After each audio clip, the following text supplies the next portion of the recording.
spent over a year now to create this Charter for Compassion. And she has been working very hard with people all around the world, with people from different religions, from Islam, Buddhism, Hindu, and so on, to create this Charter for Compassion. So here is Karen Armstrong.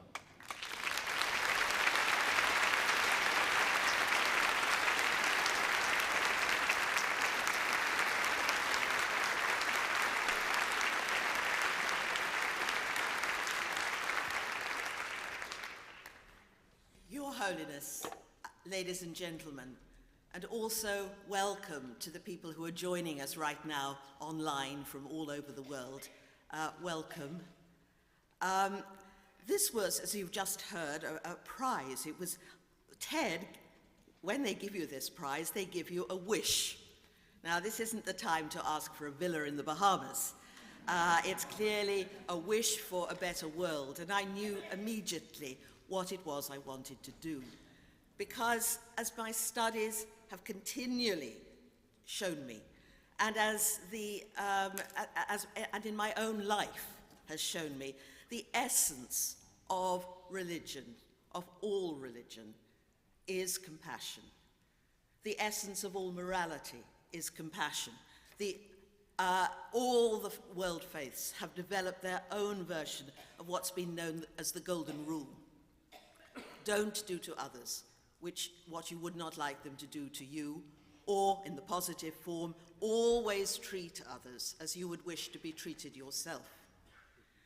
And I felt that this needed to be brought back to the centrality of our moral and religious lives. So often secondary goals and secondary enthusiasms get in the way, and even religion is used as a sort of to express hatred, extremism, intolerance, unkindness. And so my idea was to create a charter for compassion that would be, to which people from all over the world would be invited to contribute online. And it would be crafted finally by a panel of leading and inspirational thinkers from the major faiths. And you've seen some of them up there on your screen. Now the charter's ready for the launch. We now have 65 partners worldwide who are already working for compassion, but now we are going to be able to work together in order to change our world. Our world needs changing. We are drawn together more closely than ever before, electronically, financially, politically, and yet we are so terribly polarized. And it seems to me that unless we are able to implement the Golden Rule globally, so that we treat all nations, all peoples, as we would wish to be treated ourselves, and treat their aspirations see them as important as our own, I doubt that we'll have a viable world to hand on to the next generation. So I'm begging all of you, please go to our brand new website that's being launched today and sign up. Become partners yourselves. Bring your own enthusiasm, your own organization into this, what I hope is a grassroots movement for a more compassionate world. Now, we've heard this morning, and it's absolutely right, that compassion is part of our humanity. Compassion is what makes a mother get up night after night to her dying child. It's what makes us stay with our dying relatives instead of walking away as some of the animals do. We feel naturally with the other. One of the Chinese sages said that if you saw a child about to fall into a well, there'd be something terribly wrong with a human being who just walked by. It's an instinctive lunge towards that child to save it. You feel its pain as if it were your own. But like all our human characteristics, compassion needs to be cultivated. We have to work on it, just as a dancer uses her natural powers of movement to create almost unearthly beauty. which is beyond the capacity for those of us whose bodies have not been trained in this way. But it demands hours and years of dedicated practice.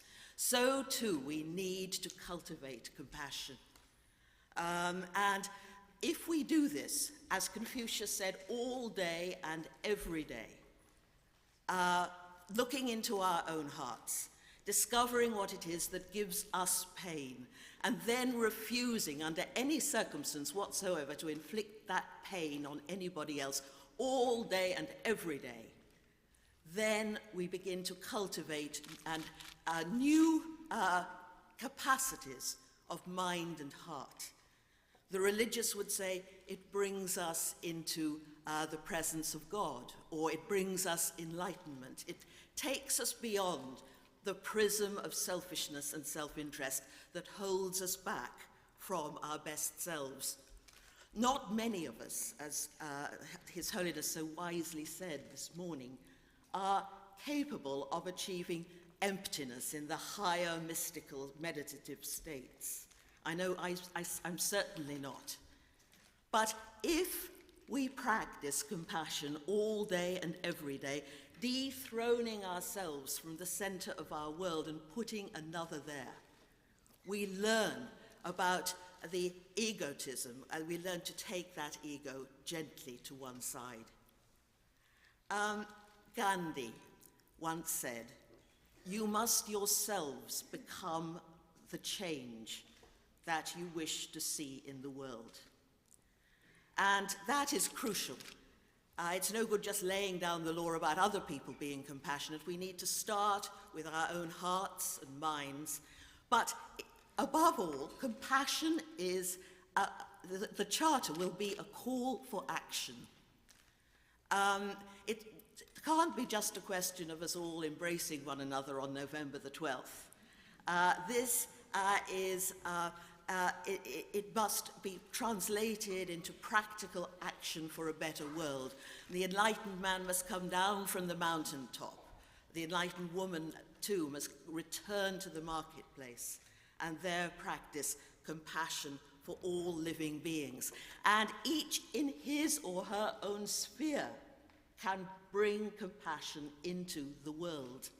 If you're an educator, if you're a lawyer, if you're a banker, if you're a politician, or if you're an army general, if you start creating compassion in your own life, then you can't stop it. I think that's what I've found in my own life. It takes in everything. Compassion, at least in the Western world, is often misunderstood. People often think it simply means feeling sorry for somebody, feeling pity, or that it's just an emotional softness. Compassion is hard. It means a disciplined effort all day and every day to put ourselves in the position of another. It demands an intellectual effort. If we wish to understand people who are far from us, we can't just rely on the chance remark that we hear on television, an op-ed piece that we read somewhere, or another newspaper article we read somewhere else. We need to find out what lies behind some of the pain and disorder that we're seeing in our world, making an intellectual effort, making a dedicated emotional effort, and making a moral effort. It's a religious and moral duty to work for the betterment of the whole of humanity. It demands risk. It demands courage day by day and hour by hour to make ourselves vulnerable to the other. But let us use the suffering that we see all around us in our own societies, our own families, and that pours into our homes every night on our television screens. We are presented perhaps as no generation before our own, with terrible images of suffering. Let us use this, let us let it break our hearts and inspire our minds to find a solution, to find a solution for the betterment and the happiness of humanity. I hope you'll work with me on this. Now, very often people say, yes, but this is a dangerous time. How can we trust the other? How can we love our enemies, as we heard this morning? It demands huge courage.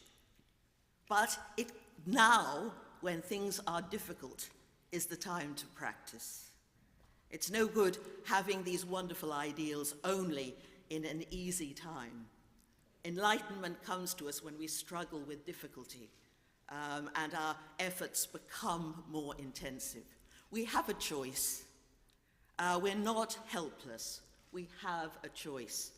We can either select those aspects of our moral traditions and spiritual traditions that speak of hatred, or we can choose those that speak of compassion and dedicated love and commitment to the welfare of all beings on this planet. I do hope you'll join us in this endeavor. Thank you.